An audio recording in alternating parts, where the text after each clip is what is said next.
compartiendo pantalla con ustedes, ¿cierto?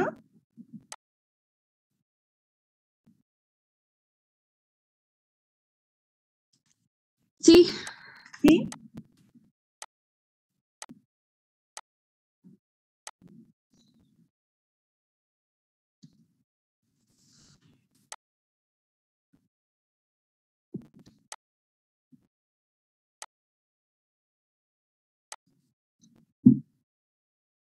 ¿Cómo han estado?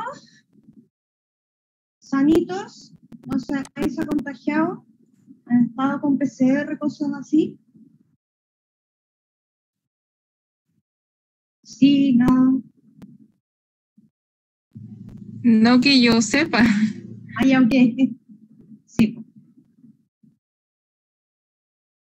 Sí, yo la verdad es que como que ya hemos hecho como 3 PCR preventivos y estamos vacunados. ¿Ustedes se vacunaron? Yo ¿Alguno de sí, ustedes? ya me puse la primera dosis. ¿Te colocaste la primera dosis? ¿Te dolió? No, después sí me sentí como un poco rara.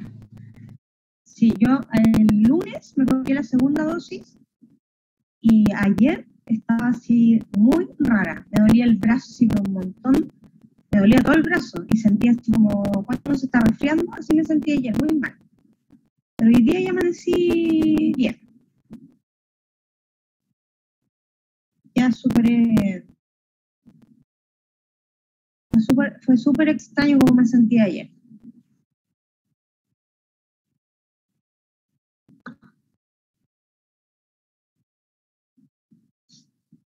Todavía está entrando gente, así que vamos a esperar unos 5 minutitos y vamos a empezar.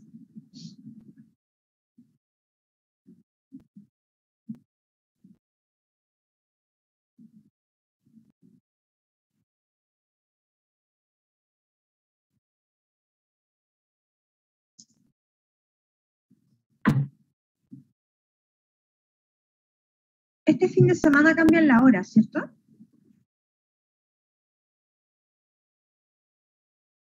Sí, profe, se retrasa 1 hora. ¿Sí? ¿Sabían eso? ¿Que cambian la hora? Yo no tenía idea. ¿Se retrasa 1 hora o no? ¿Cómo? ¿Se retrasa 1 hora? Sí. Igual rico, porque al menos yo hoy día salí como si fuera de noche. Estaba oscuro, muy oscuro.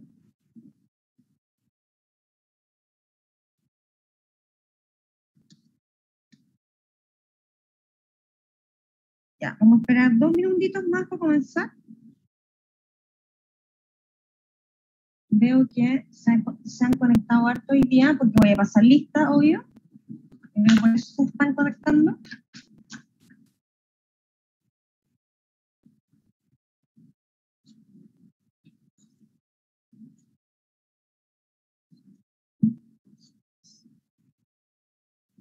Bueno, un poquito les quería explicar.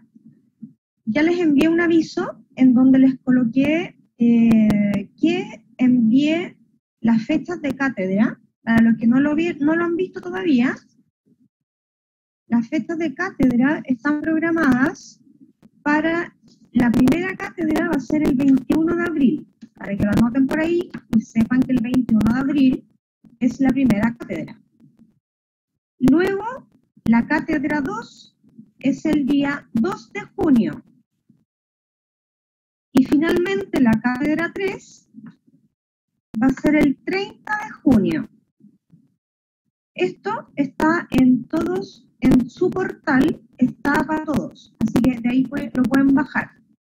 Me imagino que lo vieron. Sí, doctora, yo tengo una duda respecto a los talleres. Háblame más fuerte, porfa, porque estoy en el laboratorio, entonces tengo todas las máquinas atrás dando vuelta. Ah, ok. Yo sí leí lo de las fechas, ningún problema, pero tengo la duda respecto a los talleres. El segundo archivo que subió. Por lo que entendí, partiríamos los talleres el 9 de abril, si es que ¿Ya? no hay cuarentena. ¿Sí? ¿Sí? ¿O no? Es duda. Pero leyó lo que dice online, taller online. Ah, no, esa parte no la entendí. ¿Ah? Ya, no, esa parte no la entendí. Pero sí dice, pues, dice, No, sí, no, que lo más probable es que leí mal porque lo leí anoche, por eso. lo más probable es que, Que fue porque lo leí anoche, por eso. pero si dice al lado, dice 9 de abril y dice al lado, clase online. Ya. Y, profe, ¿existe la posibilidad que después se pueda, después de la clase, ¿Ya? se pueda quedar un ratito después de clase, porfa, para resolver unas dudas? No puedo. Respecto. No puedo porque tengo una cesárea que me está esperando y tengo al paciente ya ahí, lo están preparando, entonces no puedo. Tengo que terminar rápidamente esta clase, hoy tengo mucha cirugía hoy. Pero escríbame un correo. Que le he Cuando escrito tenga tiempo varios lo leo. y me rebotan. ¿Ah? Le he escrito varios. ¿Ya? Que es por respecto a la práctica y me responde a los 30 segundos con sus datos, no aparece ningún texto, nada. ¿Y será Por eso tengo la duda. que colocas mal mi correo? No, porque pongo el correo que es... aquí está. Doctora Analfaro, no es el que empieza a Alfaro, sino el que empieza doctora Analfaro. Lo tienes mal escrito. Ya. Ok, ya yo voy a reenviarle un Mándamelo al correo de otro. nuevo. Ya. Sí, porque me llevo unos 4, 5 por ahí. No, Y siempre no, quedo marcando ocupado. no tengo nada. Ya. Ok. Ya, perfecto, profe. Mira, te voy a dejar anotado. Te lo voy a mandar por WhatsApp en mi correo. Yo creo que lo tienes mal escrito.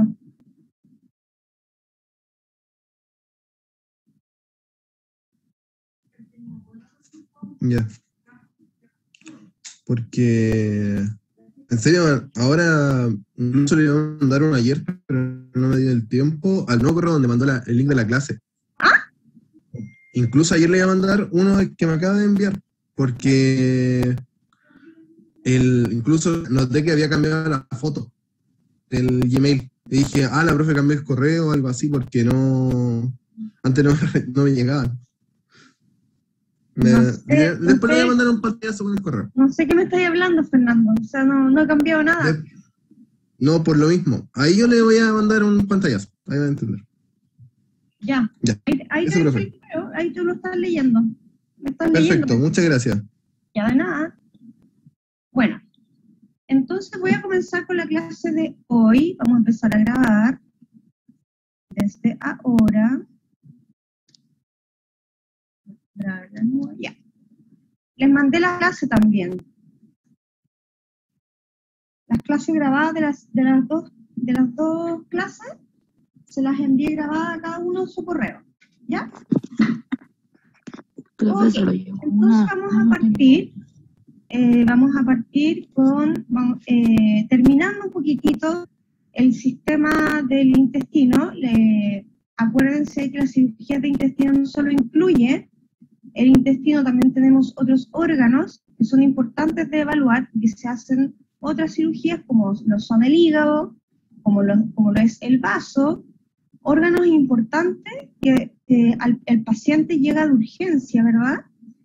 Y son cirugías que son bastante común de ver, y son cirugías que tienen que saber cómo se realizan, porque más de alguno, el que se dedique a esto, le va a llegar 1, 2 o 3 en la semana, y tienen que saber cómo hacerlo, y por eso esta clase está enfocada un poco más didáctica, ¿ya? Vamos a comenzar con el sistema, la cirugía de intestino grueso. Ya vimos la semana pasada todo lo que era el estómago, todo lo que es el intestino delgado, y vimos todo lo que podía ocurrir ahí, y hablamos de las intususcepciones, ¿se recuerdan? Donde lo más importante en las intususcepciones, más que desarmar la intususcepción propiamente tal, era ordenar el intestino de forma que ustedes coloquen una enteroplicatura intestinal, para que esta enteroplicatura evite que se vuelva a formar una nueva intususcepción. ¿verdad? Eso lo vimos en la clase pasada. Vimos también que estaba todas las cirugías de estómago, en donde podíamos ver que estas estructuras de estómago, por donde ustedes hacen la gastrotomía, tienen que hacerla con la parte menos vascularizada. Y en esa parte menos vascularizada es donde ustedes hacen la incisión y extraen el cuerpo extraño si es que está en el estómago, o si está en el intestino, ustedes pueden hacer una enterotomía y solamente sacar el cuerpo extraño y suturar, o si está todo muerto, dijimos que habían 3 tipos de cierre para hacer una enteroanastomosis, que era la anastomosis término-terminal, que es la más común, la término-lateral y la laterolateral, ¿ya? Esos son los 3 tipos de anastomosis, digamos, del intestino cuando se resecta un tamaño más o menos grande. En el intestino grueso podemos encontrar algunas, necesito que sí que estén familiarizados con algunas estructuras anatómicas. Generalidades en donde tienen que saber, por ejemplo, que el intestino, en la forma en que se encuentra en el abdomen, ustedes tienen el colon transverso, que va en la parte más distal del abdomen, cerca de la vejiga, donde cruza el colon transverso, que es parte del colon, ¿verdad? Tenemos el intestino delgado que termina con el ciego, luego comienza inmediatamente en el lado derecho el colon ascendente, luego cruza el colon transverso hacia el lado izquierdo, y en el lado izquierdo baja otra vez, y tenemos el colon descendente, que finalmente termina en el recto. Esto es importante porque muchas veces cuando, por ejemplo, toman una radiografía y no marcaron la radiografía, un buen parámetro para ver si el lado de la radiografía ustedes identifican el colon y inmediatamente dicen, bueno, esto es en la parte izquierda, porque el colon descendente ocupa casi toda la mitad distal hasta el recto en el lado izquierdo. Y se nota a veces en la radiografía, ¿ya? Eso como concepto general de anatomía para que ustedes se familiaricen. La irrigación del intestino grueso y del intestino delgado contienen un patrón de arcada, es como yo les estoy mostrando acá en el borde mesentérico, ¿verdad? Que tienen estas arterias y venas mesentéricas, caudal de un vaso, por ejemplo, y que recorre todo el colon, y que le vamos a llamar mesocolon, y que recorre el colon ascendente, el colon transverso y el colon descendente, ¿ya? Generalidades porque tengo que ver en qué estructura estoy trabajando, y es importante que ustedes identifiquen todas estas estructuras en donde ustedes tienen que, cuando sacamos, por ejemplo, un trozo de intestino, tienen que identificar estas venas y arterias mesentéricas que dan el origen a estos pequeños vasos que irrigan el intestino, ¿ya? Entonces, como definiciones vamos a tener, como lo que hablábamos el otro día, en los sufijos importantes que se presentan en esta ocasión, tenemos la colopexia, que normalmente es la fijación quirúrgica del colon, y cuando la vamos a realizar, generalmente cuando hay prolapsos rectales. En ese minuto uno hace una laparotomía exploratoria y fija el colon a la pared del lado izquierdo, como por el lado que va, desarman el prolapso rectal y llegan a la pared, y en esta pared hacen la colopexia y ustedes fijan el intestino, ¿verdad?, a la pared para que no vuelva a hacer una recidiva el prolapso. La colectomía normalmente es la resección parcial o completa del colon, la verdad que no es tan frecuente. Creo que la más frecuente de encontrar es cuando tenemos pacientes atropellados, atropellos que afectan la zona de salida del colon y el recto, fracturas de cadera principalmente, que hacen que el paciente, por supuesto, no puede defecar por dolor o porque simplemente hay una obstrucción mecánica.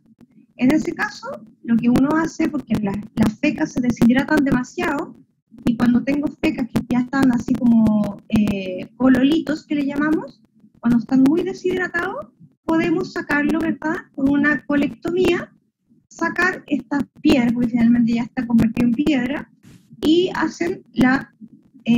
sacan el contenido y luego cierran la pared intestino tal cual como hemos visto en otras ocasiones.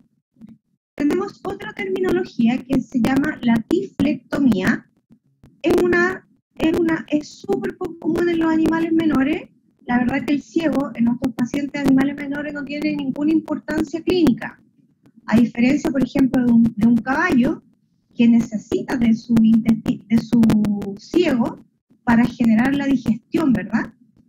Cuando hay que hacer una exéresis de ciego, la verdad que muchas veces es muy poco frecuente, como ya les decía, pero puede ser, por ejemplo, cuando se aloja algún cuerpo extraño, se queda alojado en ese lugar, entonces extraerlo y a eso se le llama tiflectomía.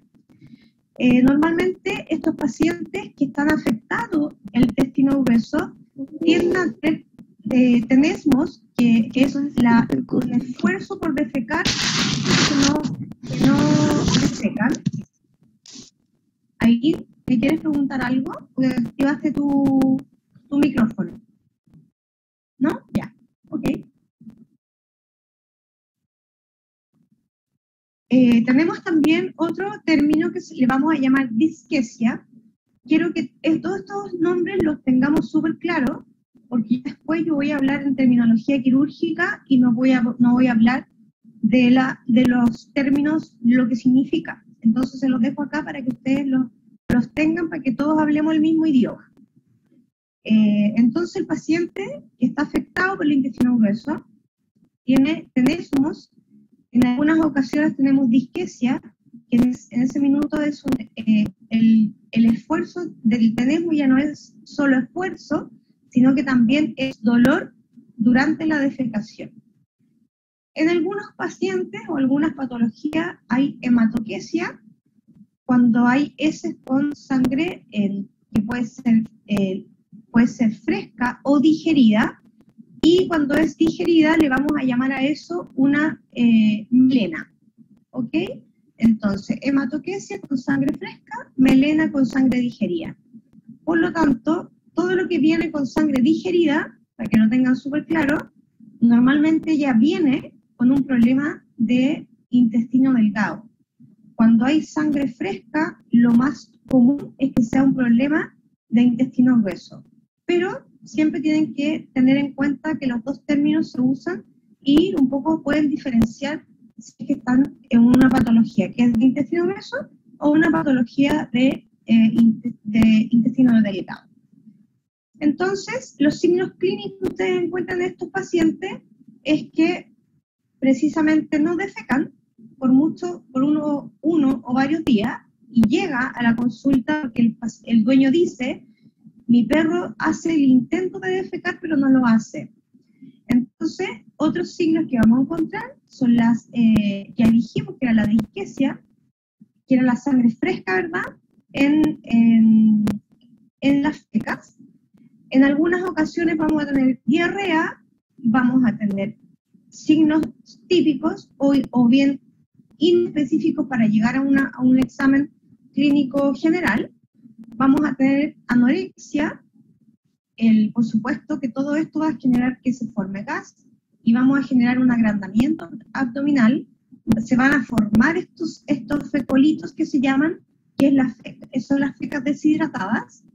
De forma normal van a salir las heces un poco aplastadas o muy duras.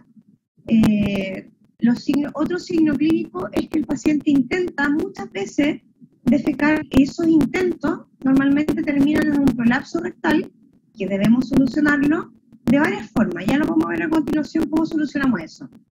El paciente está súper decaído, por lo tanto va a haber una depresión del paciente en su actitud normal.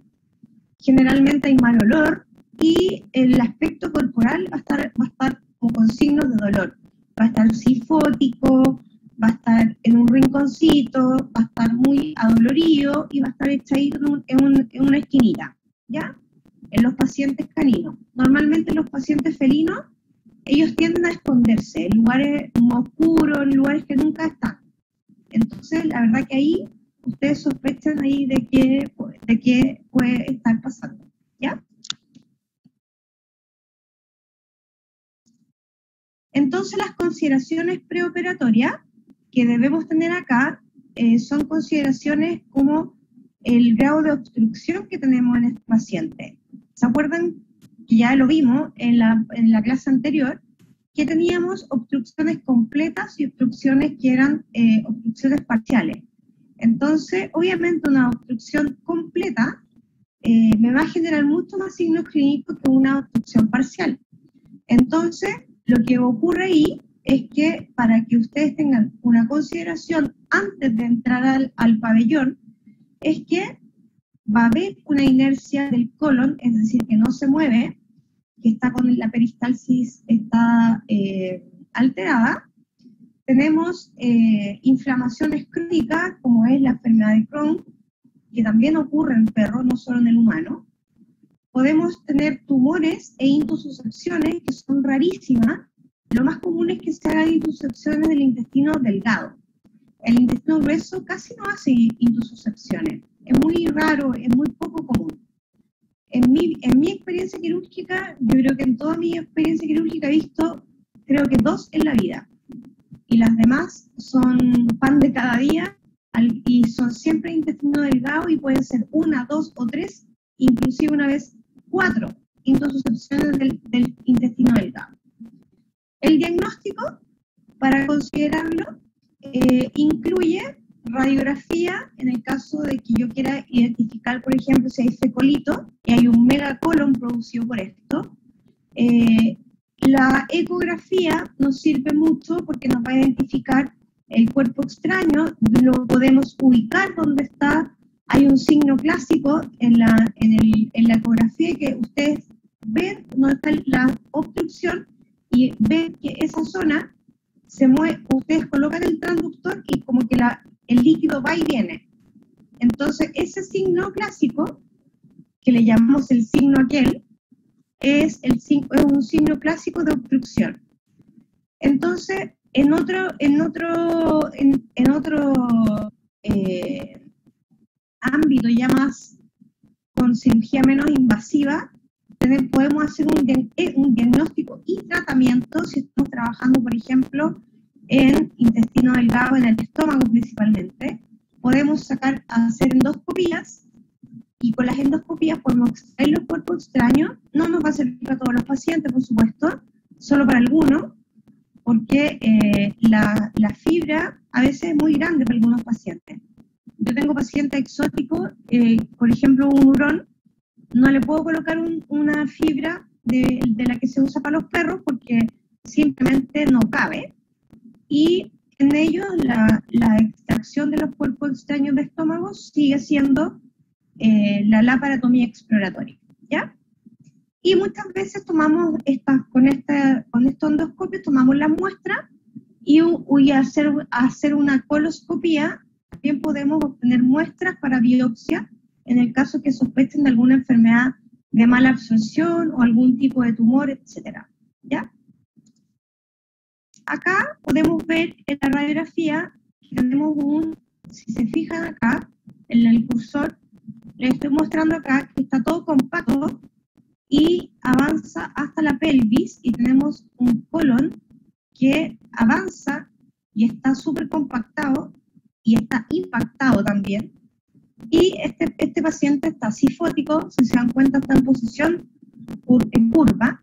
Entonces es un paciente que tiene tenesmos y no puede defecar, ¿ya?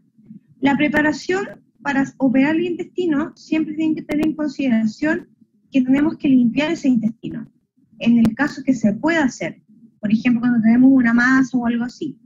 Cuando tenemos una obstrucción, la verdad que ahí el enema, si no resulta, la verdad es que sí necesita que esté, ¿verdad?, el intestino totalmente limpio. Para sacar, por ejemplo, una muestra para una biopsia.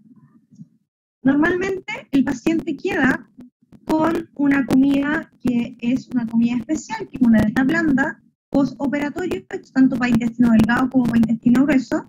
El paciente queda con comida intestinal o dieta blanda, que generalmente se parte las primeras 24, 48 horas, se les da comida cada 4 horas y ustedes empiezan a estimular al intestino, cada 4 horas le comienzan a dar esta comida de dieta blanda y comienza el paciente a comer, y cuando el paciente ya defeca, es decir, desde que come hasta defeca, ese es el punto en donde ustedes pueden dar a este paciente de alta.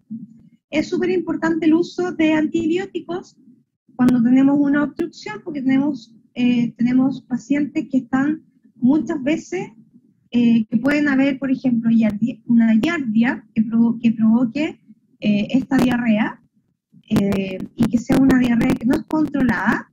Entonces, un poco dependiendo de la etiología que vamos a tener para cada patología, ustedes van a hacer el uso de antibióticos dependiendo de lo que ustedes estén evaluando, en metronidazol, ¿verdad?, cefalosporina o una cefazolina, ¿verdad?, que son antibióticos de primera generación, y lo pueden colocar 30 minutos antes de la cirugía y luego repetir 90 minutos post inicio de cirugía. La verdad, a mí me gusta colocar el antibiótico muchas veces antes, o muchas veces lo colocamos en el intraquirúrgico. Entonces, va a depender de la modalidad que quiera trabajar cada uno y de los resultados que uno va viendo en la práctica clínica, ¿ya? Con respecto a las condiciones quirúrgicas, lo más importante en el colon y el recto, en términos de prevalencia y relevancia clínica, tenemos los megacolon que van a ser producidos muchas veces por esta que yo le estaba diciendo, por esta fractura, por un impedimento mecánico, que no pueden defecar, y se va a formar lo que llamamos un megacolon. Los prolapsos rectales, que vamos a evaluar si que este se puede reducir o no, y cuando me refiero a reducir es introducir el colon y hacer una bolsa de tabaco, que se puede mostrar a continuación, o que estemos en presencia de una neoplasia colorectal, ¿ya? Las condiciones que son de menor presentación en el colon y recto, tenemos las perforaciones colónicas, generalmente asociadas a enfermedades del disco intervertebral, que entra, ¿verdad?, y hace una extrusión y rompe el intestino grueso, cosa que es súper difícil que pase, pero puede ocurrir. Puede haber una atresia congénita del colon y el recto, y me ha pasado esto en pacientes que nacen sin el orificio anal, y tenemos que crear uno. Súper complicado, la verdad, el pronóstico es muy, muy, muy malo. Pero se los tengo que comentar. Las fístulas rectovaginales, normalmente esto es en pacientes, yo les diría que más en pacientes mayores. En los caballos, en las yeguas es súper común una fístula que sea rectovaginal, porque está muy cerca la zona del recto con la vagina. En nuestros pacientes generalmente no es muy común. Yo creo que las condiciones en las que yo he visto este tipo de fístula es cuando tenemos pacientes que están afectados por una especie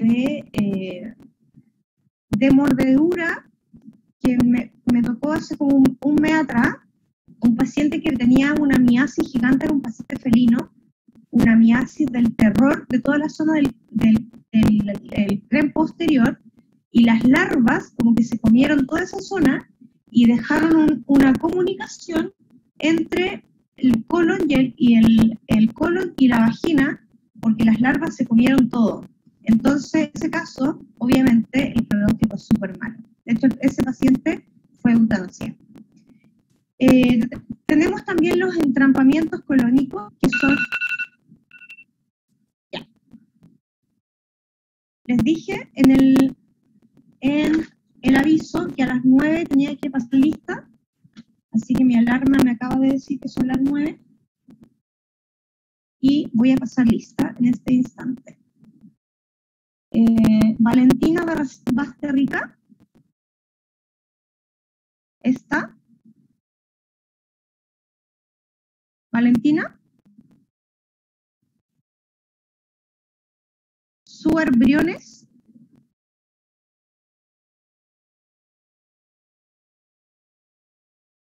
Suar, ¿estás?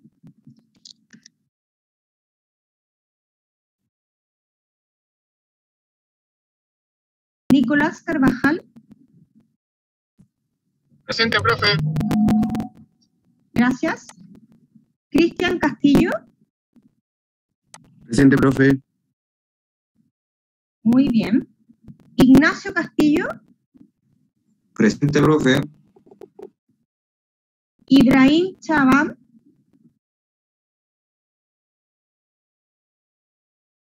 Ibrahim. Le mandó un en el chat. escrito en el chat. El chat, profe. Ya. Me van avisando porque no estoy mirando el chat. Ok.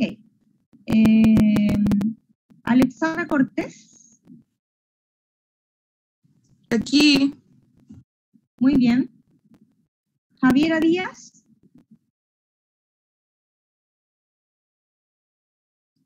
Javiera Díaz.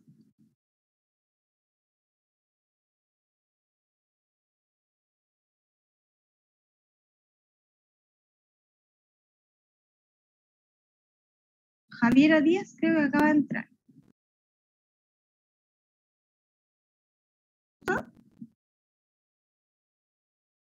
Javiera. Ok.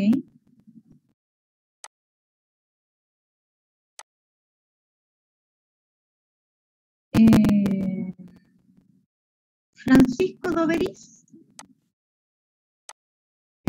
Consideración de menos presentación de intestino grueso, en donde tenemos una perforación colónica que era súper raro, pero que se podía ocurrir cuando había rupturas del disco intervertebral, las atresias congénitas que les contaba que era súper extraño, pero que a veces hay pacientes que nacen así.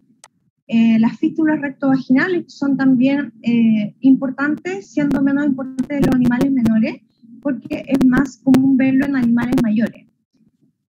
Entrampamiento colónico por alguna obstrucción mecánica también puede ocurrir, pero no de esta frecuencia. Y los vólvulos secocólicos, que eso sí puede generar un problema de obstrucción mecánico si el ciego, ¿verdad?, se enrolla en el colon y genera este vólvulo secocólico.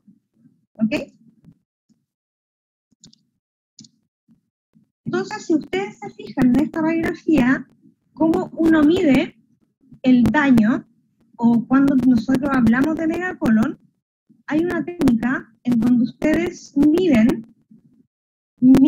el ancho del colon, tiene que tener el mismo largo y ancho, el mismo largo de una vértebra lumbar, la última vértebra lumbar. Ese largo tiene que ser coincidente con el colon, el tamaño de la última vértebra con el colon normal. Si se fijan en esta imagen, esta línea roja se duplica, incluso se triplica en el grosor del colon. Entonces podemos observar en esta radiografía que el paciente está con un fecaloma, ¿verdad?, que está súper grande, muy deshidratado. Entonces chiquillos, esto no va a salir solo. Entonces normalmente, si hacen un enema y esperan los resultados y sale bien, pero si no resulta el enema, esto entra a cirugía, se extrae manualmente y se trabaja con el intestino con los patrones de sutura que ya hemos aprendido. ¿Sí? ¿Estamos claros acá en esta parte? ¿Se entiende? Sí, profe. Sí. Del tamaño. Dígame. No, que se entiende bien lo del tamaño, que tiene que tener ese tamaño normal de la línea roja.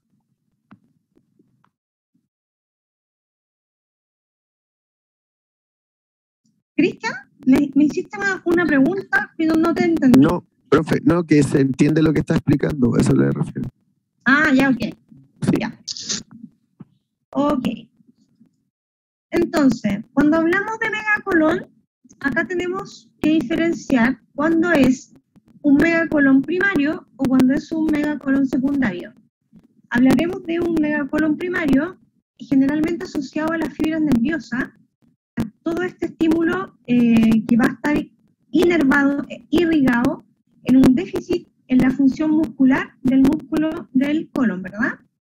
Y el megacolon secundario es el resultado de una lesión que afecta a la defecación propiamente tal, y que ya les decía que podía ser lo más común que ocurra, es por una fractura pélvica, por una deformidad del canal en la zona del sacro, ¿verdad?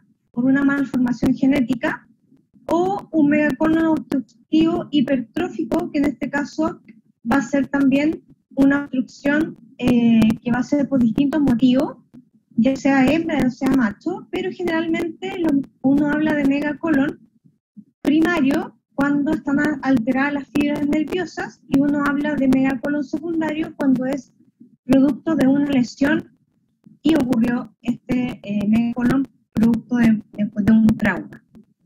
Eso en términos generales. En los gatos, la verdad que es bien frecuente encontrarlo en pacientes que están con fractura de pelvis. Generalmente el 62% de ellos hacen megacolon idiopático.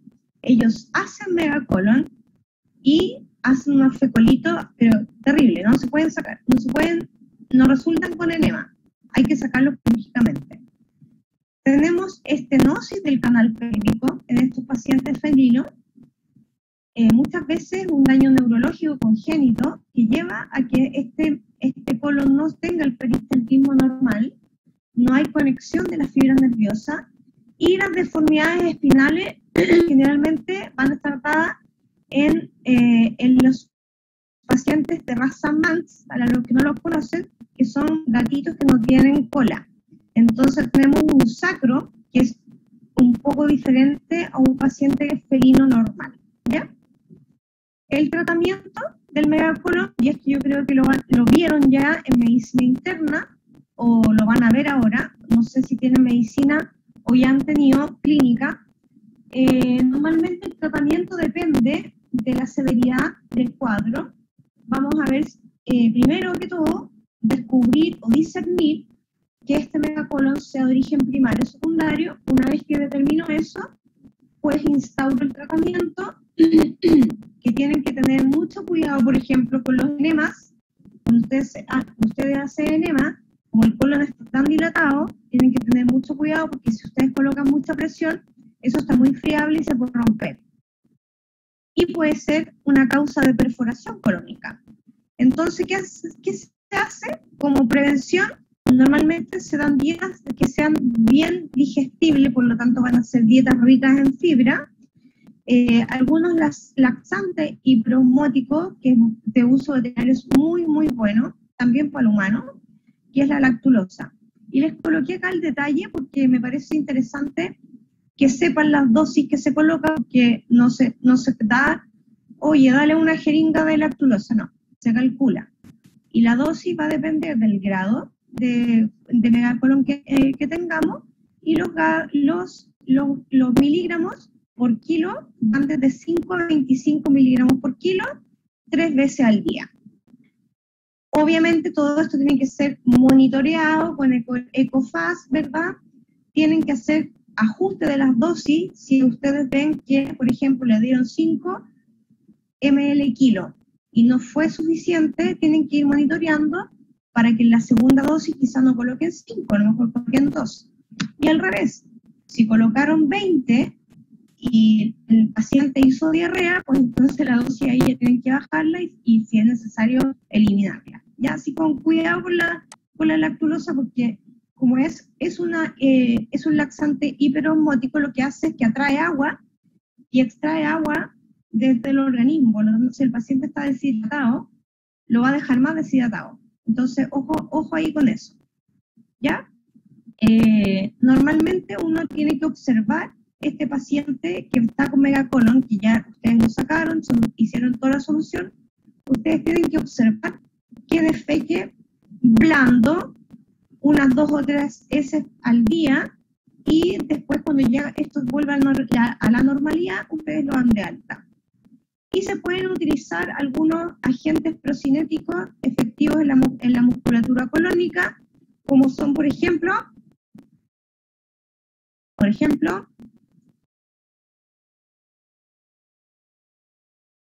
¿qué nos va a servir acá? Esto lo tienen que haber visto en farmacología, medicina, un agente procinético. ¿Cuáles son?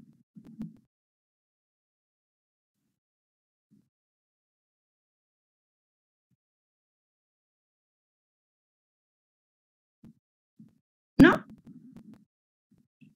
Metoclopramina, profe. ¿Cómo?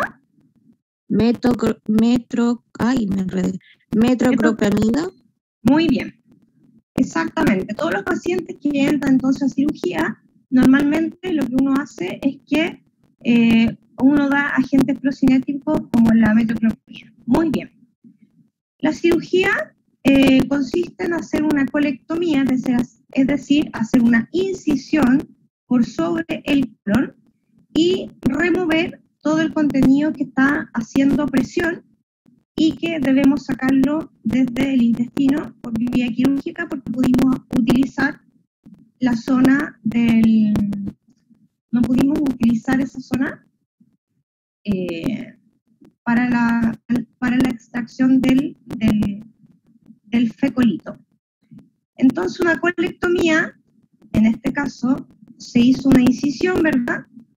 Y se hizo acá, en este caso específico, una resección del ciego y del colon ascendente y un trozo de ilion, ¿sí? Entonces vamos a unir en este caso el colon ascendente al ilion y vamos a sacar este ciego y como se muestra en la imagen tenemos un intestino delgado que es parte del yeyuno y parte del ilion que se une al colon, y esto ya vimos en la clase anterior, cómo se hacía el cierre de una enteroanastomosis término-terminal, en donde teníamos una pared que era más delgada, era una pared así, que teníamos un lumen intestinal de este tamaño, y teníamos un lumen más ancho, y ya vimos cómo eso se cerraba para que quedara perfectamente unido. Eso está en la clase anterior. Ya lo vimos. Paciente que llega a la consulta con esta misma imagen, un paciente real, que llega con el recto afuera, esto es prolapso rectal. Entonces, ¿qué pasa con esto? Normalmente el paciente, uno puede revertir esto introduciendo, ¿verdad? Introduciendo el recto hacia el abdomen. Sin embargo, ustedes tienen que buscar la causa de por qué está ocurriendo esto. Entonces, en esa búsqueda de estar cubriendo qué es lo que está pasando, pueden hacer lo que se llama una bolsa de tabaco, que creo que está a continuación, y hacemos una bolsa de tabaco, que es colocar una sutura alrededor del ano, que se cierra, lo vamos a ver más adelante, y lo dejan puesto ahí unos 10 días, y luego retiran la sutura. Si ya esto es muy complicado, y el paciente presenta esta recidiva del prolapso, lo que uno hace es que entra por abdomen. Entonces acá, si se fijan, se hizo una incisión del colon sin llegar al lumen, solamente hicimos una incisión de la serosa, la subserosa y de muscular. La submucosa y la mucosa se dejan intactas, porque si no puede generar podemos hacer más daño de lo que ya está pasando. Entonces lo que hacen es que hacen una incisión en la pared abdominal izquierda, ya dijimos que el colon descendente va por el lado izquierdo, entonces yo retraigo por abdomen el colon, introduzco, ¿verdad?, esta parte del recto y colon, lo introduzco y luego fijo el intestino grueso, la parte del colon descendente, a la pared intestinal. Entonces comienzo por la parte de abajo de la incisión, hago un punto continuo, cierro y luego tomo la estructura, ¿verdad?, y hago otra sutura con la otra capa, y de esta forma dejamos la zona del músculo asociado al colon descendente. Esta es la misma técnica que cuando uno utiliza hace una gastropexia. Es la misma técnica que se utiliza para la gastropexia, la no tradicional. La tradicional, recuerden que era un colgajo, donde uno sacaba una lengüeta, la pasaba por entre medio de los músculos y volvía a pegar al estómago.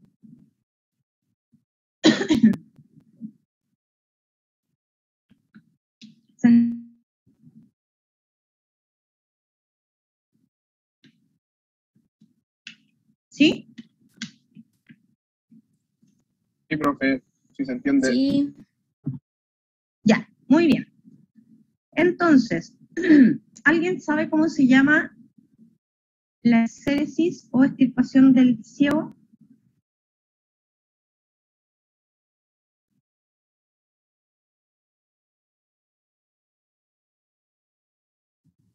No, no se le dice hemicolectomía. ¿Cómo? Hemicolectomía, algo así. ¿O no? ¿Hemicolectomía? Sí, No, no. ¿no? Para que nunca lo olviden, se llama tiflectomía. La tiflectomía es la exéresis o sacar el ciego, ¿ya? Recuerden que el ciego tiene una válvula que se llama iliocecal. Esta válvula iliocecal está conectada directamente al intestino delgado y en la zona más caudal al intestino grueso. Y a veces ocurren impactaciones de comida acá que se puede alojar y genera esta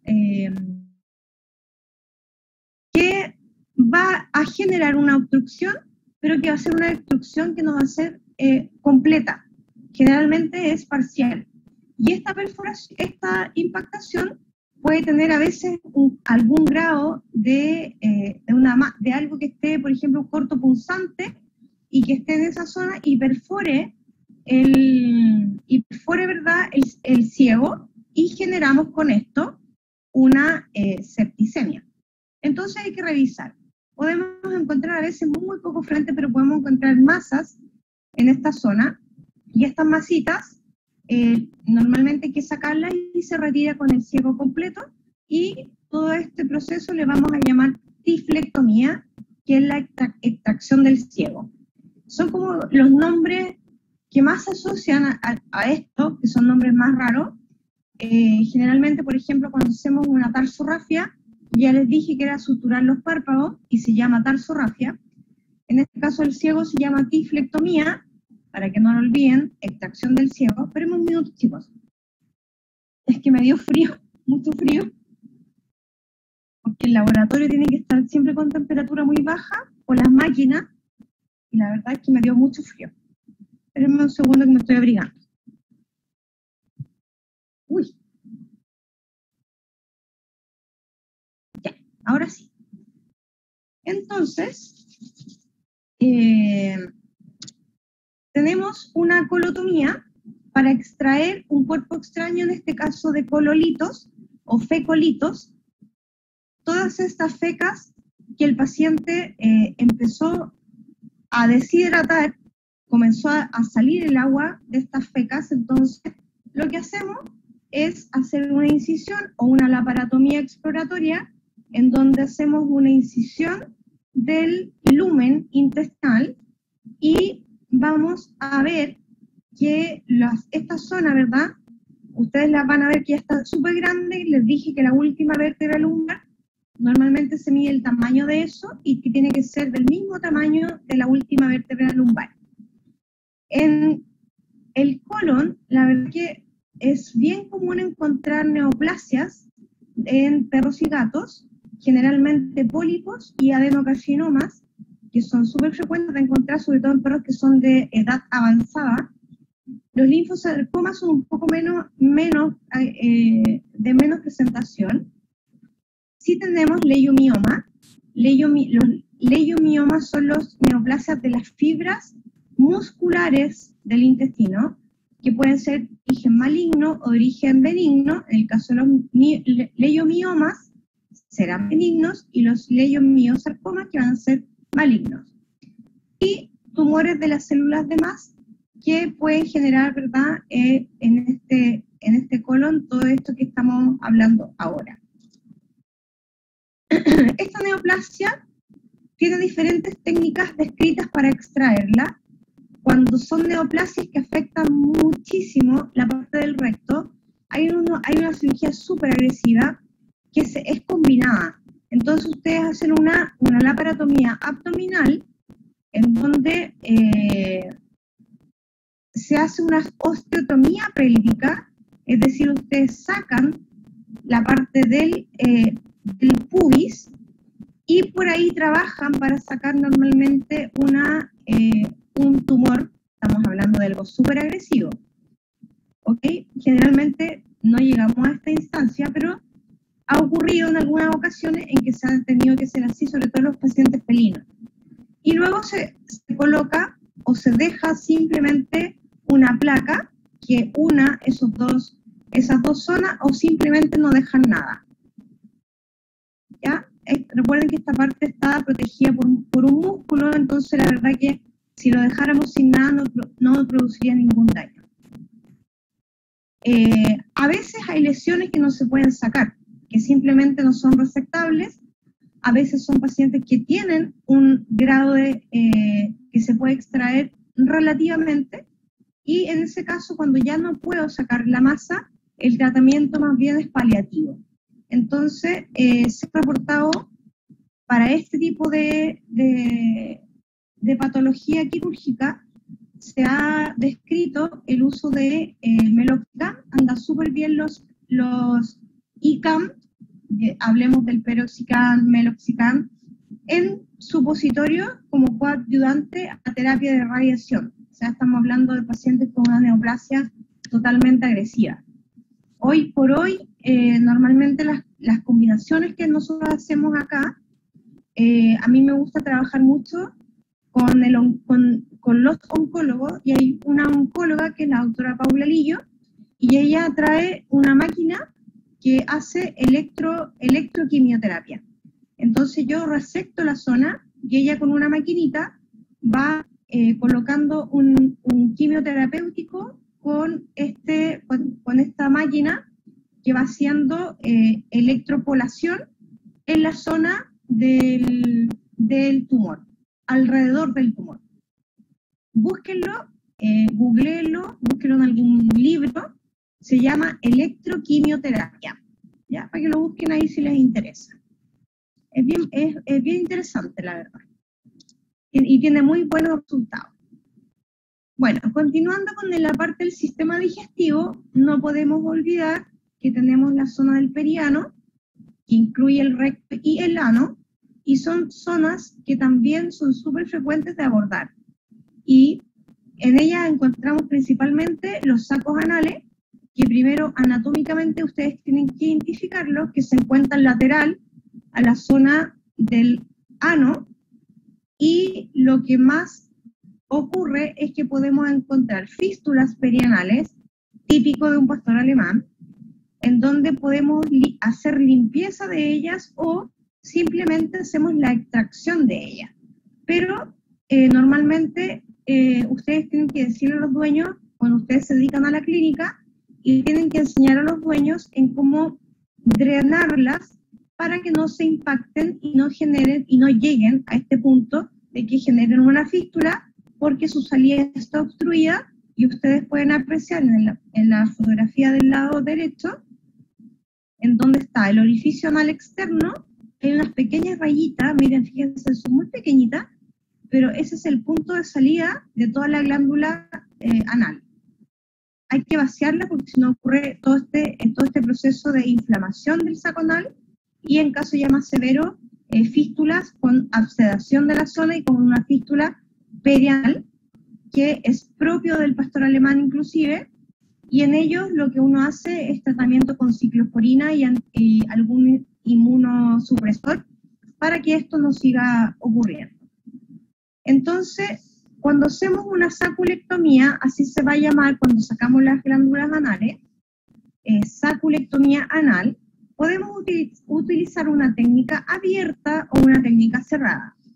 La diferencia entre una y otra es que cuando hacemos una saculectomía cerrada, uno entra por el orificio anal externo, en el que les mostré anteriormente, usted ingresa con una pinza por ese orificio, extrae la glándula anal, la sutura y cierra. Si hago la técnica abierta, en este caso estoy mostrando un estilete, el estilete va a entrar por el orificio de la glándula anal y en este caso voy a hacer una técnica abierta en donde rompo la musculatura, hago una incisión en cada lado, estoy cortando el músculo del esfínter anal externo y aquí me voy a detener un poquito porque es súper importante. Hay una zona que ustedes no pueden tocar del ano, en este círculo se los voy a explicar, que son menos 1 centímetro alrededor del ano. Acá hay terminaciones nerviosas que permiten el estímulo de la abertura y cierre de las fibras del músculo anal externo. Si ustedes tocan esta fibra, esto va a quedar totalmente dilatado y por lo tanto el paciente se va a andar haciendo caquita solo.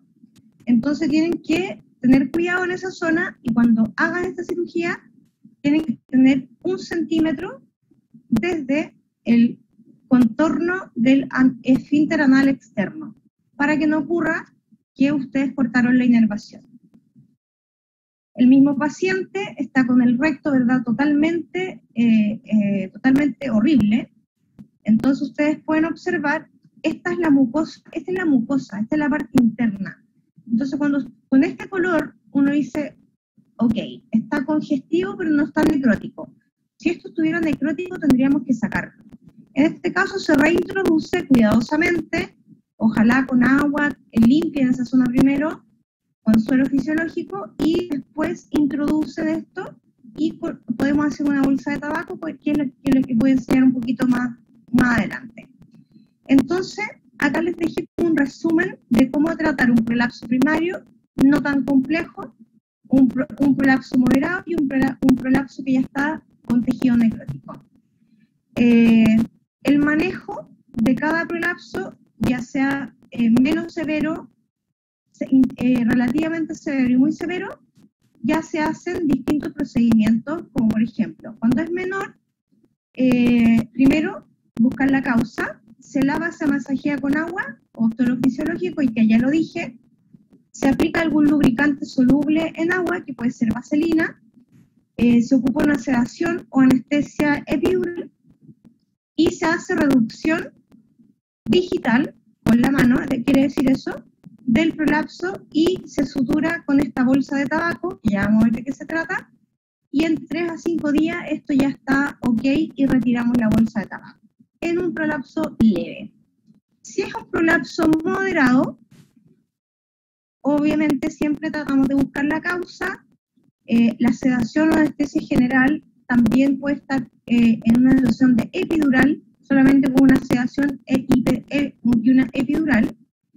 Se lava y se masajea con suero fisiológico, se aplica también el gel lubricante, se reduce digitalmente el prolapso y se sutura con una bolsa de tabaco, y en pacientes ya acá, en este caso, que ya es un poquito más complicado que el anterior, dejamos reducción con la bolsa de tabaco por más de 7 días, ojalá unos 10 días.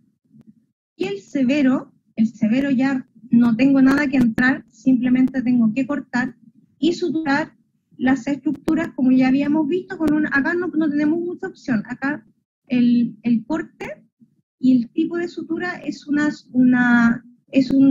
cierre de anastomosis término-terminal. Es así. Entonces, cuando tenemos el prolapso, ¿verdad?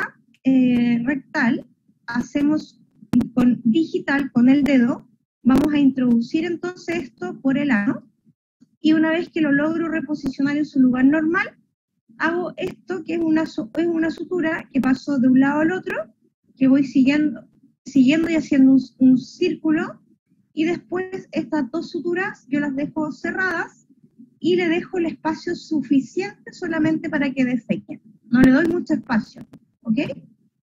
Y dejo esa sutura ahí. Si ya vimos que si era leve, estaba de 3 a 5 días, y si era moderado, ya lo dejamos por 10 días. Y sacamos esta sutura que va en círculo, y a eso se le llama bolsa de tabaco. ¿Se entiende?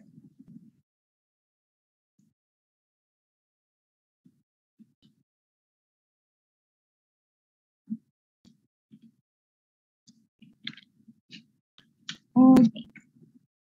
Entonces, cuando tenemos un prolapso ya severo y tenemos la mucosa necrosada, lo que uno hace normalmente, uno coloca un director.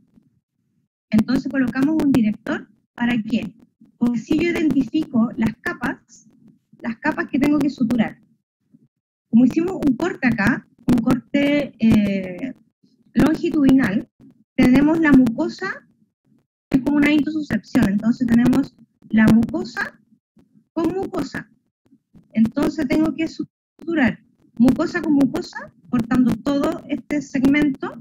Seguía uno con un tubo, que puede ser un tubo estéril, que puede ser una baja de suero, puede ser lo que ustedes se imaginen, y suturar después en la zona de la mucosa para que esto quede perfectamente unido. Esto es en prolapsos rectales severos. En no tan severo, ya dijimos que se hacía entonces la bolsa de tabaco, que era reducir el prolapso con esta sutura. Muy bien. ¿Preguntas?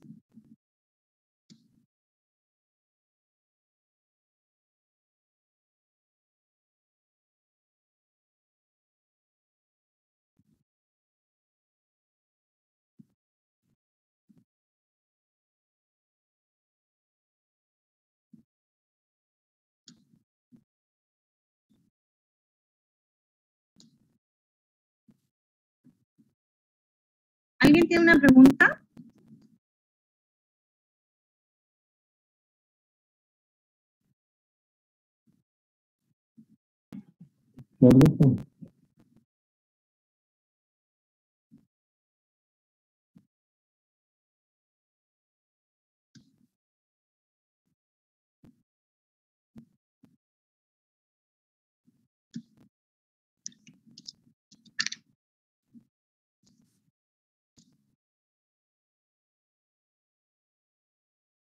¿Estamos ok? Para cambiar de tema.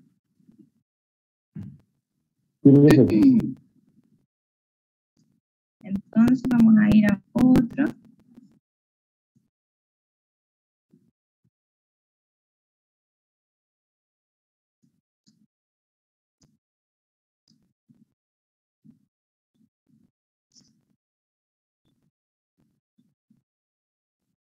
Espermectomía. Oli.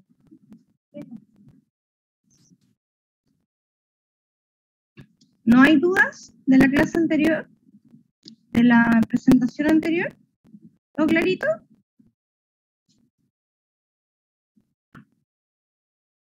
Sí, no, hábleme, porque yo me siento aquí como sola. Yo, profe, revisando la clase anterior, me di cuenta que llegó un momento que se le cortó el computador. Espérese, ¿quién me está hablando? Yo, Rodrigo. Rodrigo, dígame. Hábleme bien fuerte, por favor. ¿Luego me escucha? Sí, es que estoy con muchas máquinas atrás de mí, dígame. Sí, yo revisando la clase anterior le estaba diciendo que me di cuenta que se le cortó el computador en algún momento. ¿Qué? Se le cortó el computador en algún momento, entonces, dándome cuenta, era bastante el power. No sé hasta qué punto entraría en la prueba. ¿Aló? No entiendo tu pregunta, Rodrigo. Que revisé el power anterior. ¿Ya? La clase.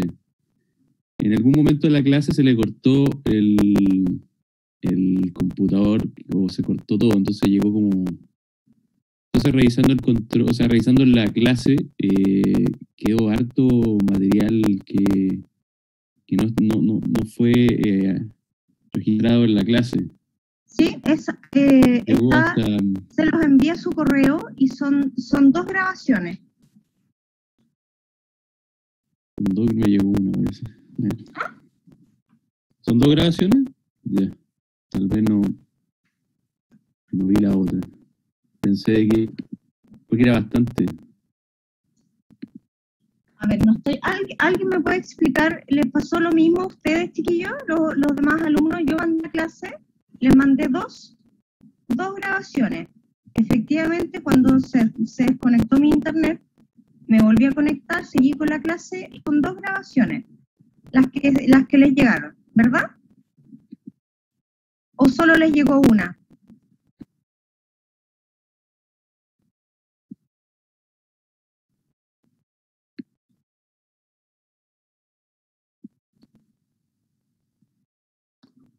A mí también me llegó solo una grabación. Ya, entonces yo las voy a subir de nuevo porque son 2. Entonces voy a ir a mi nube y les voy a subir otra vez las dos partes, ¿ya? ¿Eso era tu pregunta, Rodrigo? Sí, porque Ya. tenía una grabación. Ya, ok, se las voy a enviar de nuevo, pero hoy día más tarde, ¿no? Y les voy a mandar esta también. Ok. Qué bueno. Ya. Si no hay más dudas, voy a continuar con otro capítulo que habla de la extracción del vaso. ¿Sí? ¿Me pueden contar ustedes cuál es la función del vaso en el organismo? ¿Para qué sirve? Para reservorio de células de linfocitos. ¿Ya? Es como es una reserva también de plaquetas, o en caso de si hay algún rompimiento de fibra o una hemorragia. Ujú. Sí, muy bien.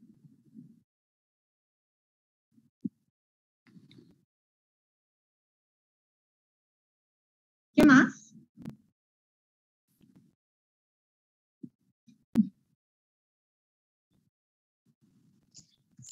Además, es el encargado de como deshacerse de los eritrocitos antiguos, los linfocitos antiguos, las células de sangre y de defensa viejas.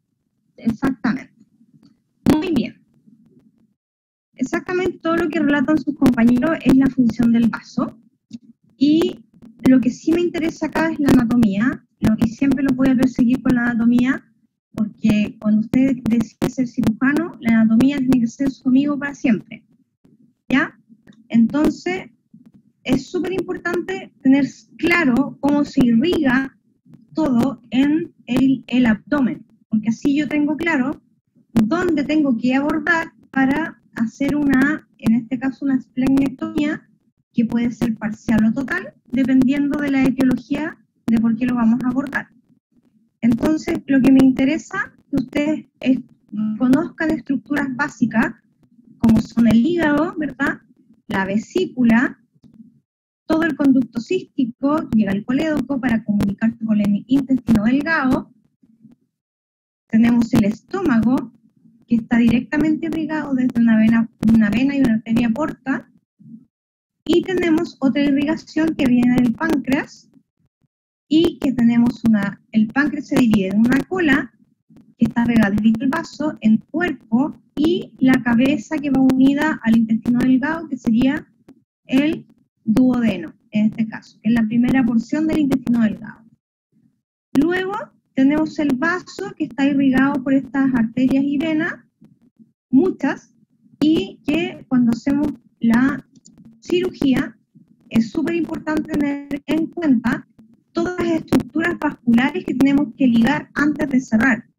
Entonces, de color azul van a ser las venas o arterias son azules.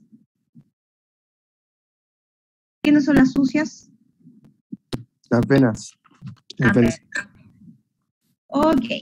Entonces, tenemos que tener mucho cuidado y tenemos que identificar las venas y las arterias gastroepiploicas generalmente, que son las que unen la irrigación del estómago con el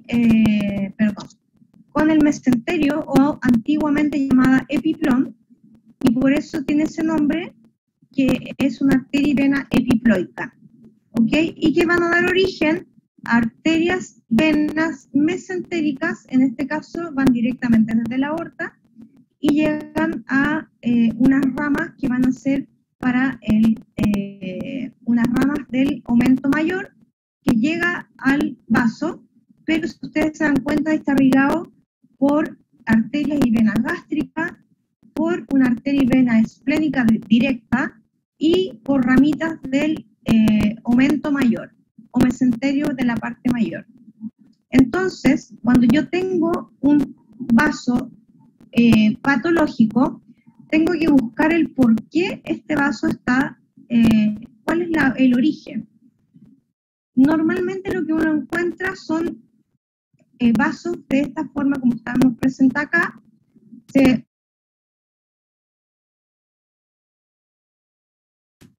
Una zona que puede ser un quiste, pero normalmente son neoplasias, que puede ser un hemangioma o un hemangiosarcoma, que es lo que uno generalmente encuentra. Podemos tener una torsión volvulogástrica que se lleva al vaso consigo, que puede o no tener una torsión gástrica en conjunto con una torsión esplénica. Puede o no ocurrir, pero hay que tenerlo en cuenta. Puede ocurrir que haya una trombocitopenia por procesos de autoinmune, pueden tener infartos en esa zona. Lo más común a veces por trauma es que ustedes encuentren estos vasos que están fracturados, que uno le llama fractura de vaso, pero en verdad es una ruptura, pero se le denomina así. Y tenemos esta zona que va a generar una hemorragia activa y que es una urgencia de tratar, y el paciente tiene que entrar a cirugía por esta hemorragia activa. En otras ocasiones podemos encontrar abscesos de la misma forma, y en este caso, si fuera un absceso, podemos dejar la mitad, por ejemplo, del vaso, pero si estamos hablando de una neoplasia, el vaso se saca completamente y hacemos una esplenectomía total. Ya veremos las diferencias entre una y otra. Creo que está a continuación. Este es un paciente real. Acá tenemos una dilatación volvulogástrica que fue acompañado por una torsión de vaso. Entonces, cuando ustedes tienen esto, lo que no tienen que hacer es destorcer el vaso inmediatamente. Lo que ustedes hacen primero es ligar, y una vez que ustedes ligan, pueden cortar todo el... ¿Cómo?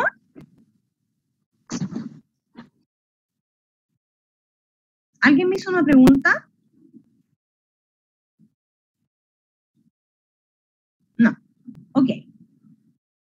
Entonces, ya les decía que antes de sacar el vaso, no lo desarmen, porque si ustedes hacen eso, cuando están retorciendo el estómago y el vaso, lo que hacen ustedes es que todo ese tiempo que estuvo torcido, se generaron radicales libres en la zona. Entonces, si ustedes destuercen, hay un síndrome que se llama isquemia reperfusión.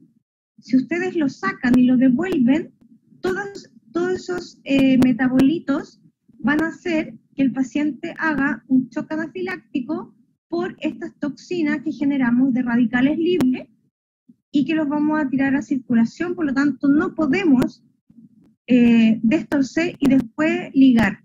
Primero se liga, después se corta. ¿Ya? Eso quiero que quede súper claro. Las consideraciones anestésicas tenemos que considerar el no usar fármacos hipotensores, porque las presiones van a influir mucho en el resultado de esa cirugía. Tenemos que tener cuidado con el uso de fenotiazina o los barbitúricos, que van a ir directamente a afectar esa zona. Normalmente, la inducción del paciente para este tipo de cirugía se realiza con todas estas mezclas y, aquí dice desmetomidina, es DEX, es una X acá, ¿ya? La inducción puede ser con diazepam-fentanilo, midazolam propofol o dexmetomidina. Esto es una X, insisto. Y la mantención con gas, isoflurano y sevoflurano, dependiendo de la máquina que ustedes estén ocupando. Sea cual sea, la técnica quirúrgica se va a hacer una laparotomía mediana preumbilical que llega hasta el pubis,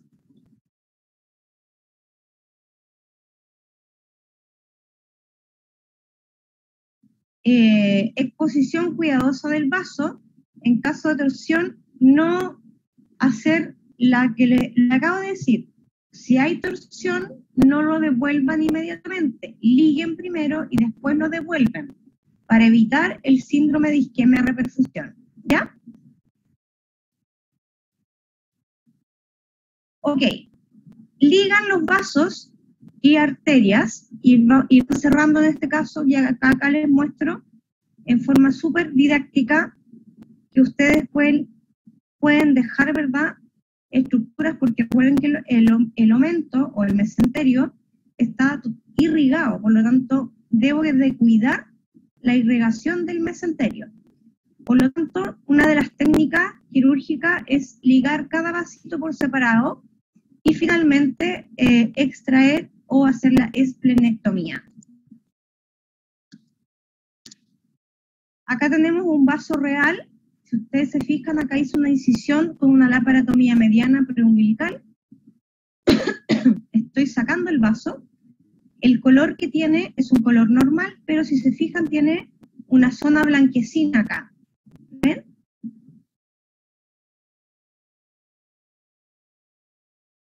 ¿Sí la ven? Sí, sí, profe. Ya. Eso es un infarto en el vaso. Por lo tanto, toda esta zona está sin irrigación. Por lo tanto, toda esta zona se va a necrosar también porque va a perder la irrigación normal porque acá ya tengo una isquemia. Entonces, lo que se va haciendo es que voy sacando cada vasito, lo voy ligando, pinzo, ligo, corto. Avanzo, pinzo, ligo y corto. Y así hasta avanzar por todo el vaso y dejar totalmente los vasos unidos del aumento o del mesenterio. Lo mismo, seguimos avanzando hasta finalmente sacarlo por completo, o si voy a decidir hacer en este caso, que tenemos una lesión en la parte más craneal del vaso, vamos a tener una masa, por ejemplo, acá, una neoplasia, lo más probable.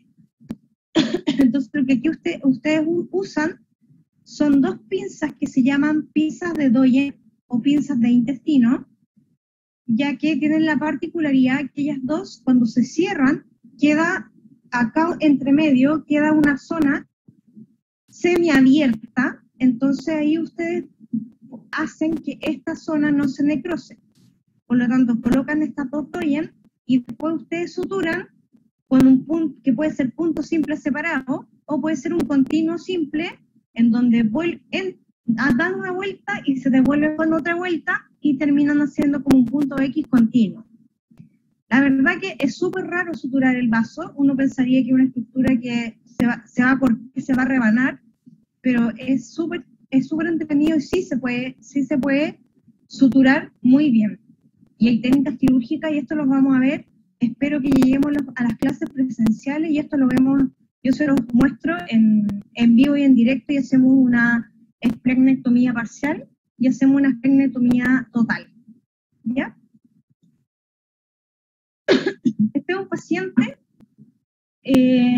paciente que tuve, su nombre es Simón, es un macho de 8 años, es un cubas, esa es su raza. Su dueño es del sur y este perro es de la localidad de Licanray. Motivo de consulta: no come ni toma agua hace 2 días, está súper decaído. Espérenme un segundo.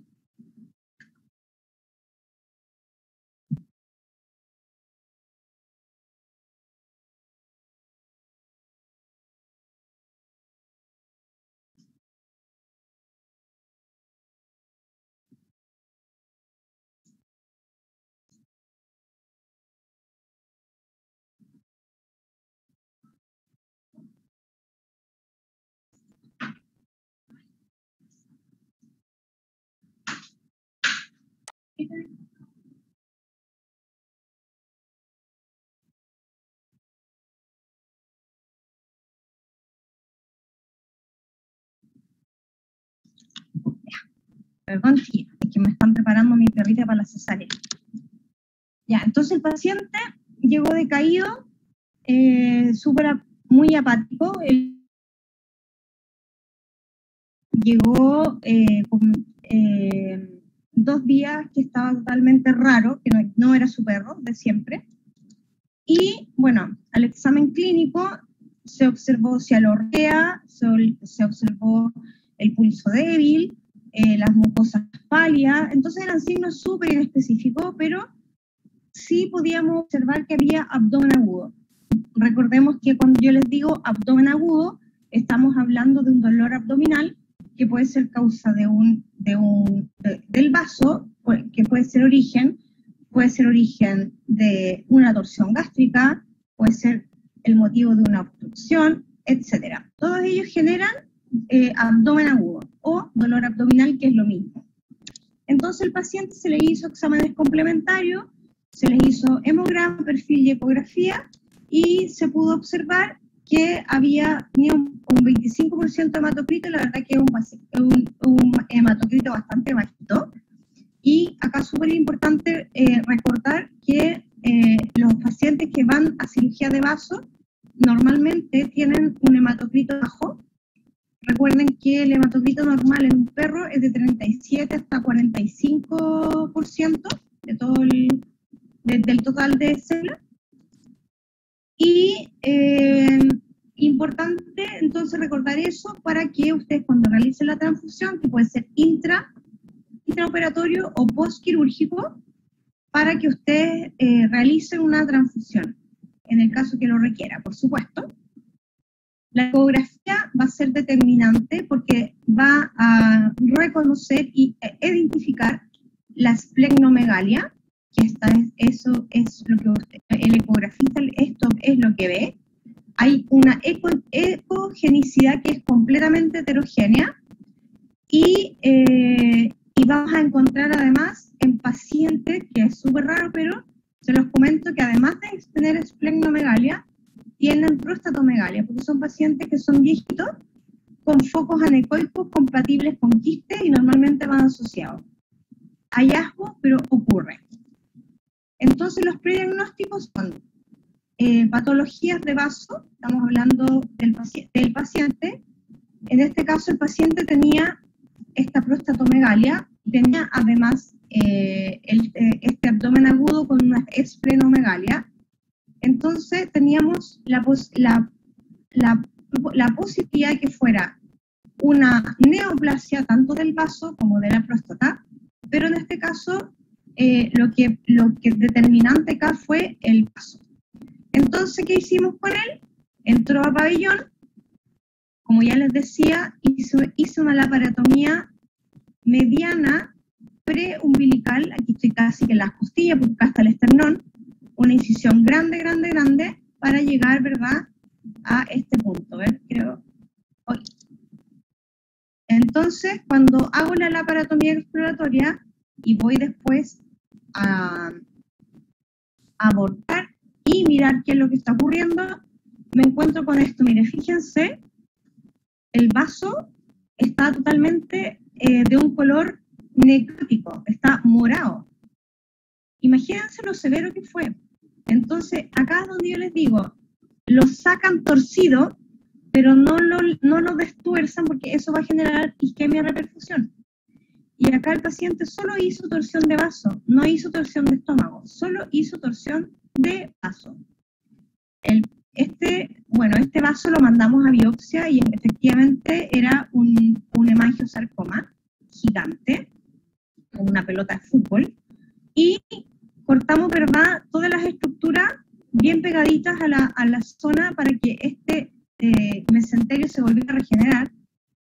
Costó, porque fíjense que todavía estaba muy comprometido la zona, pero ya pudimos observar que estaba todo el vaso comprometido, por lo tanto se hizo una esplenectomía completa. ¿Ya? Entonces, el diagnóstico definitivo para este paciente, fíjense, esa es mi mano. Bueno, no es tan grande mi mano, pero se hace la comparación en el vaso es gigante, de verdad que era muy, muy grande. Y siempre coloco esta foto porque me encanta mostrar a este paciente, porque fue un paciente que tenía un vaso que yo en mi vida había visto un vaso tan grande, gigante. Entonces, el tratamiento para este paciente fue una esplenectomía total, en donde ya les expliqué que pinzamos o ligamos cada uno de los vasos, el cual se extrajo todo el vaso, a eso se le denomina esplenectomía. Dejamos la arteria gastroepiploica, ¿verdad? Y mesentérica para que irriguen el aumento y el vaso se va. Entonces, ¿qué hacemos acá? Estamos ligando pequeños vasitos y estamos dejando toda la zona que está poco irrigada, que está necrótico, todo lo necrótico se va. Entonces cortamos, ¿verdad? Y finalmente, una vez que tengo todo ligado, en este paciente que va a quedar sin vaso, que es un paciente que no hizo una torsión gástrica, que solo hizo torsión esplénica, pues entonces lo que yo hago ahí, hago una gastropexia para fijar el estómago. Si se fijan acá, el vaso sumamente comprometido y se sacó 2 porciones, una porción del medio para biopsia, una porción de la cola y otra del cuerpo, para que el histopatológico, el examen, sea bien determinante de qué tipo es y frente a qué nos encontramos. Y, bueno, este era un hemangiosarcoma. Lisa y llanamente, cuando uno ve esto así, de este color, uno como que inmediatamente sabe que esto no es bueno. No tiene un nombre bonito. Va a ser un sarcoma de algo. Entonces, en estos pacientes, que ya dijimos que son pacientes en que hicieron torsión de vaso, pero no hicieron torsión gástrica, pues hacemos la gastropexia preventiva para que no ocurra después que el estómago se vaya a dilatar y pueda hacer un vólvulo gástrico. Entonces, como prevención, se hacen estos pacientes que hacemos esplenectomía total y le hacemos, ¿verdad?, una gastropexia permanente. Y eso lo vimos en la clase anterior, está súper explicado en la clase anterior, Ya dijimos que el paciente tiene que ser transfundido, por lo tanto, este paciente se colocó 300 ml, se calculó su dosis en base al peso. Normalmente, lo que usted tiene que colocar es una unidad de sangre. En él colocamos solo una unidad porque tenía un hematocrito que no era tan bajito. Hemos entrado con pacientes con hematocritos que son menores de 15 y esos pacientes sí necesitan una transfusión que es casi que antes de la cirugía, inclusive. Pero después de la transfusión, este paciente subió de 24 a 25, de 25 a 26, pero subió un punto. Los fármacos, que normalmente quedan postquirúrgicos, se queda con metronidazol.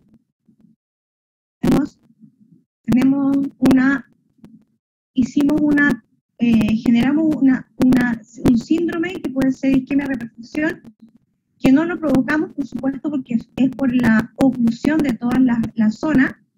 Podemos usar en asociación, que me gusta mucho la asociación de metronidazol con enrofloxacino, y les dejo las dosis para que las tengan, y por supuesto el manejo del dolor, que es súper importante en este tipo de pacientes.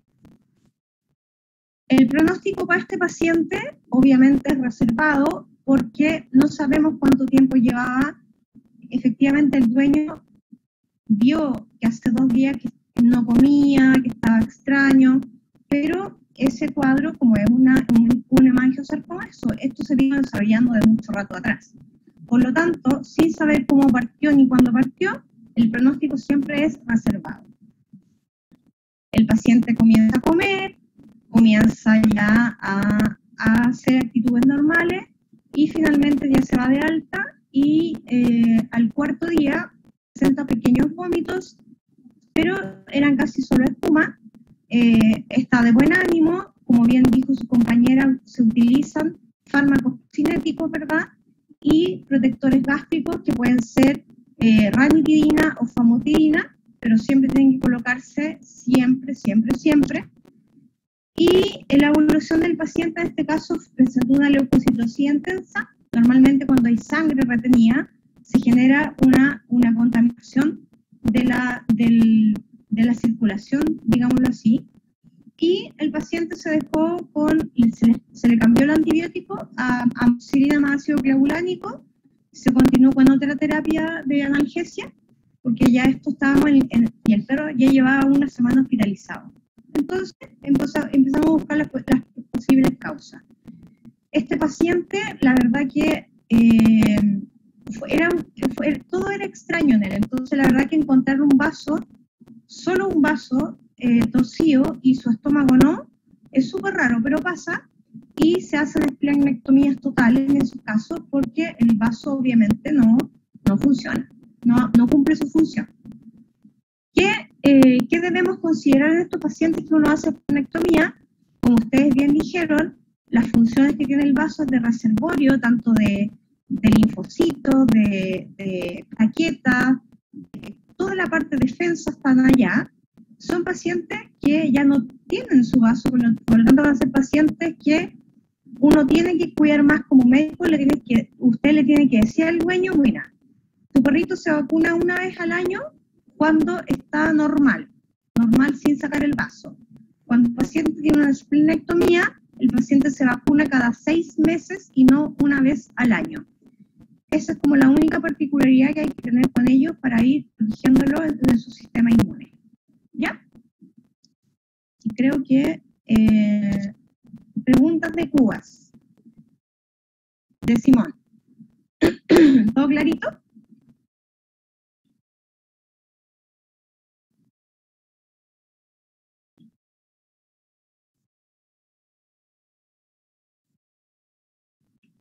Profe, ¿me escuchan? Sí. Lo que pasa es que en la clase que usted subió no sale el caso clínico de Simón. No sé si vendrán más hojas adelante, pero está incompleta. No, el caso clínico no está. No está incompleto, le subí la materia. Esto fue un caso que les quise mostrar, un caso mío. ¿Eso? Sí, esa era la pregunta. Ya. O sea, es que me interesa que vean casos reales, porque como son casos míos y reales, no los voy a subir porque no son parte del PPT, son cosas que les quiero contar para la vida, quiero que aprendan, y no decirles todo de memoria. Por eso el caso clínico no lo coloqué, solo seleccioné la parte de la materia, ¿sí? Y esta parte va a quedar grabada completa, ¿sí? Así que va a quedar igual para ustedes. ¿Ya? Daniela, ¿te respondí tu pregunta? Sí, profe, muchas gracias. Ya. Ok. Bueno, las torsiones esplénicas, como ya dijimos, son muy poco frecuentes, siempre ocurren en la misma categoría que la dilatación volvulogástrica en pacientes de raza grande y gigante y con una condición de tórax profundo, que puede ser primario o secundario o que puede ser agudo y crónico o crónico. Entonces, la etiología siempre suele ser desconocida, pero en este caso, como observan en el paciente, que este paciente ya ni siquiera alcanzó a llegar a la clínica, porque estos perros, yo les contaba cuando vimos una dilatación volvulogástrica, que si el dueño no se fijó en 12 horas que el paciente estaba con signos clínicos, el paciente muere. Entonces acá, en la necropsia, se hizo una incisión, y ahí pueden observar ustedes la torsión del vaso, miren, del vaso y del estómago. Dilatación volvulogástrica asociada a una torsión esplénica, o al revés, una torsión esplénica asociada a una dilatación volvulogástrica. ¿Ya?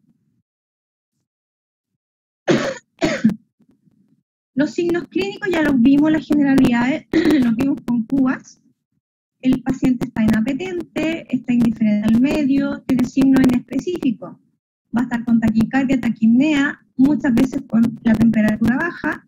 Y recuerden que esos 3 signos son signos de shock. Taquicardia, taquipnea, hipotermia. Cuando están los 3, siempre preocúpense, porque esos son los 3 signos de shock más clásicos. Hay abdomen agudo, ya dijimos que ese era el dolor abdominal, y mucosa espálida, generalmente. ¿De qué lo tengo que diferenciar? De que no haya una peritonitis asociada, que no haya una neoplasia asociada, que no haya una dilatación gástrica asociada o que no haya un trauma abdominal que esté generando este dolor. Generalmente, cuando ustedes ven una torsión gástrica, lo que ustedes ven, como el estómago gira de 90 a 270 grados hacia las manecillas del reloj, lo que hace es que el estómago, que normalmente está al lado izquierdo, se va hacia el lado derecho. Y ustedes observan al paciente como si fuera una vaca. Cuando las vacas tienen timpanismo, ustedes pueden observar, igual que el perro, cuando hace esta torsión gástrica, ustedes ven este contorno del estómago por fuera y ustedes logran observar esta zona dilatada y con presencia de gas. Y sería uno de los diagnósticos diferenciales para esta otra patología que les estoy mencionando. ¿Ya? Los exámenes complementarios, súper importante que tomen un hemograma completo, un perfil bioquímico, la ecografía es súper importante para descartar que sea una torsión gástrica y o una torsión asociada a una dilatación gástrica y a una torsión esplénica. ¿Ya? El tratamiento siempre es quirúrgico. La esplenectomía, cuando hay torsión de vaso, es total. Se hace una gastropexia preventiva y permanente, ya vimos cómo se hacía, y se deja al paciente con los fármacos que acabamos de mencionar, y finalmente el pronóstico para este tipo de patología es reservado porque no sabemos con qué complicaciones nos podemos encontrar, pero en una de las complicaciones que puede ocurrir es que haya sepsis o que esta dilatación vulvogástrica haya sido tan severa que generó la muerte del paciente, como en el caso del pastor alemán que les acabo de mostrar. Preguntas.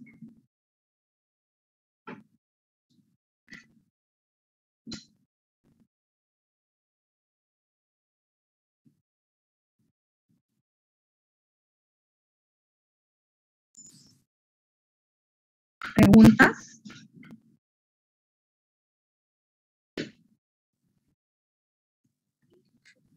No, profe, ninguna. ¿Todo clarito?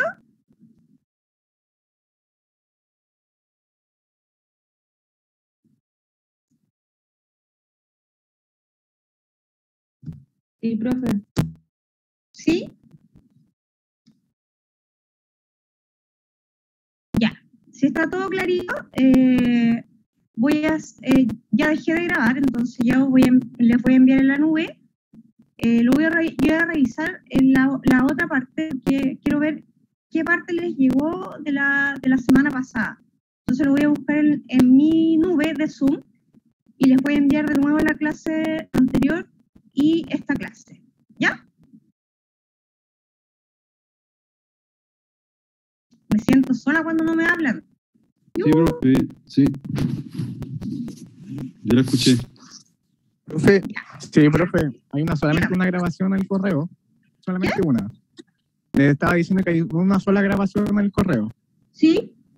Sí.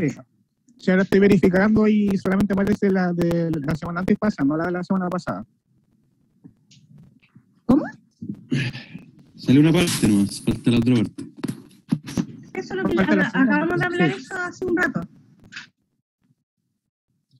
Les voy a mandar ¿Profe? todo de nuevo. Profe, disculpe, ¿le puedo hacer una consulta? Pero respecto a las cápsulas tengo una duda. ¿Qué? Respecto a las cápsulas de apoyo que subió usted, a una enucleación,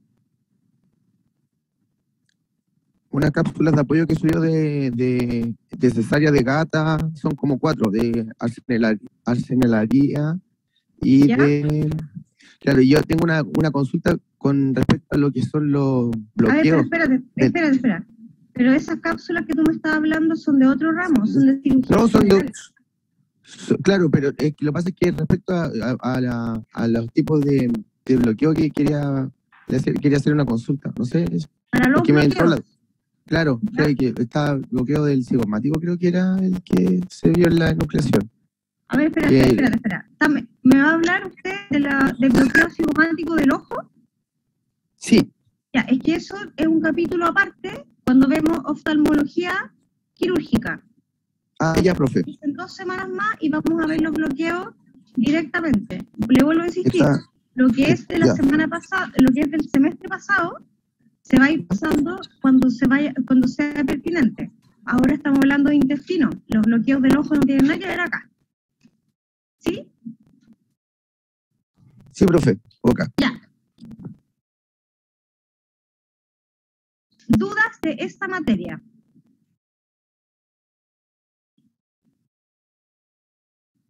Está todo súper bien explicado, así que la verdad que no debieran tener dudas.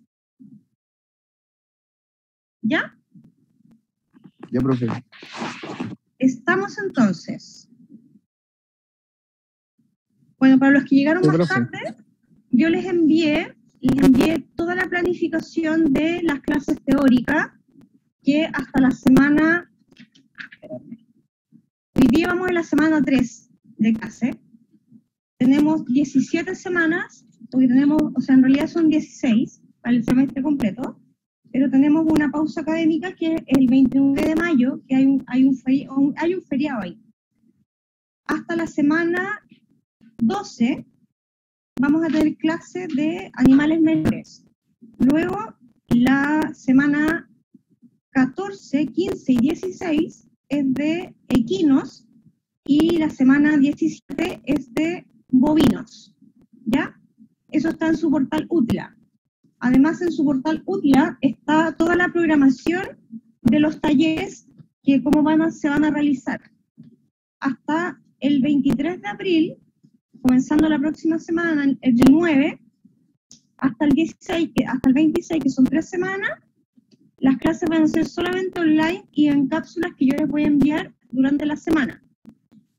Para el 30 de abril, y eso va a depender netamente de la condición sanitaria en la que nos encontremos, tenemos un práctico presencial. El primer práctico presencial, y si no se puede por la condición sanitaria, volveremos a hacer otra vez online.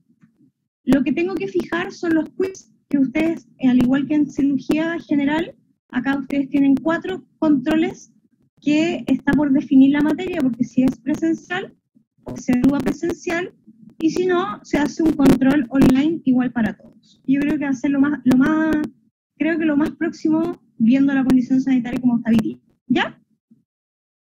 Revísenlo en su portal, bájenlo y estudienlo, porque cualquier cambio, para que vean ustedes si tienen tope horario con otro ramo, están las fechas de prueba de la primera, la segunda y la tercera cátedra, está todo organizado para que lo bajen y lo lean. ¿Ya? ¿Estamos? Sí, profe, Ya, profe. Perfecto, profe, muchas gracias. Ya, que estén súper bien y estamos hablando. Rodrigo, Sí, ¿está por ahí? sí, le mandé un mensaje y... Escríbame al correo a.alfaro.ordenes@gmail.com. Ahí escríbame, por favor. Ok, le mandé un mensaje y sería fantástico si tiene un tiempito durante el día, si tiene un momento en el día para poder ver un tema, ¿ya? Ahí le mandé un Lo que pasa mensaje. es que, ¿me podías hablar más fuerte, por favor? Estoy al lado. Le mandé un mensaje al chat para que si puede leerlo y ver si podemos hacer un momento, si tiene un tiempito durante el día para poder conversar